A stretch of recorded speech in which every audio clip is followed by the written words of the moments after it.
Hello again, RoyZesch.REALTOR here with Coldwell Banker Legacy in San Angelo. Today I want to continue my series on baby steps to healthy living. Talk about baby step 5 is to eat whole foods. So in today's modern world, it is very easy to go through the day and eat a bunch of stuff that fills your belly, makes you feel full, not be hungry, maybe get you all excited, jumpy, whatever, but isn't anything that really your body recognizes as food.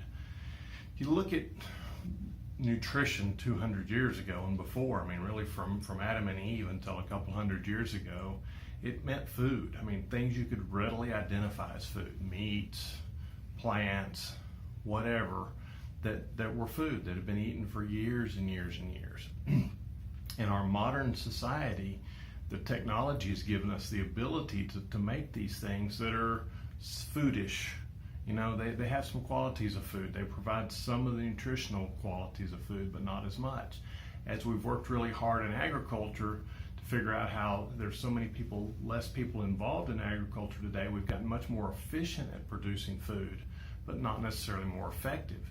So we take food, the processes we use have taken some of the nutrients out of it. There's less vitamins and minerals in the foods than there used to be.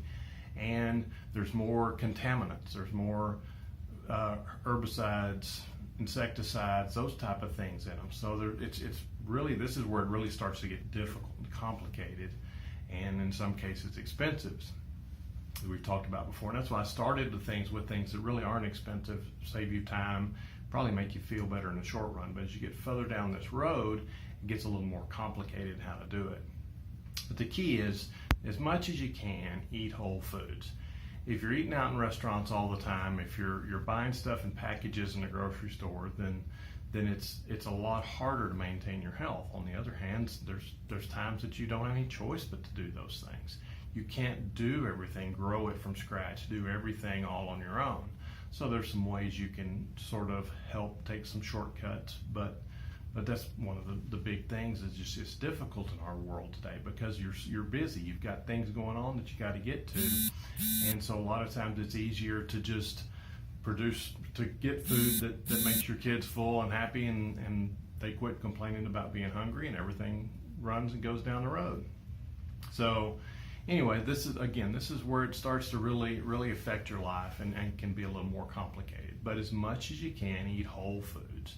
It's, I've always heard the story about the outside of the grocery store. If you go around the things that are on the outside of the grocery store, you've got the produce section, the meat section, the dairy, even a lot of the dairy is sort of messed up. And there's variances in all of this. You can choose higher levels of nutrition. We talked about the organic versus inorganic, even with produce and stuff. And there's some advantages to organic. There's more expense there. So you got to think about this. But when you look at the stuff that, if it comes in a package with a label on it telling you all the ingredients in it, it's really not a whole food. I mean, it may be food-like. It may have some qualities of food and get you some of the nutrients that your body needs, but it's not the way your body was designed to take in food. Vegetables, fruits, even grains in their more traditional forms, and meats, dairy, all those things are stuff that humans have eaten for thousands of years, and many of the lifestyle diseases we have around today didn't exist back then. So many of these lifestyle type diseases have come on because of the dietary habits we have today and the not eating whole foods. So anyway, it's something to think. Just okay, well, what would my great grandparents have eaten this? And again, there's other health issues we've been able to fix because of modern science, but science has made agriculture much more efficient, but on the side effect of that has been it's less healthy in many ways. So just think about this, but again, the simple way to do it is the whole foods. We've talked about the variety of foods in your diet, variety of colors when you come to produce and vegetables. Mix stuff up. Don't just eat the exact same things every day. But again, if it comes in plastic and it's got a list of ingredients and nutrition information on it, it's probably not truly food.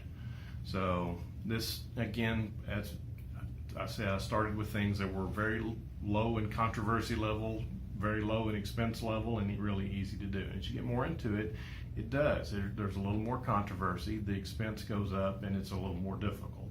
So Sorry, but that's the stage of the game we're at. If you want to go this far, great. If you just want to do baby steps 1 and 2 and 3, then you're great. You're going to see some benefits from doing that, and if you decide to do more later, you can always do it then. So that's all for today. Eat whole foods. RoyZesch.REALTOR, 325-268-0775. Thank you.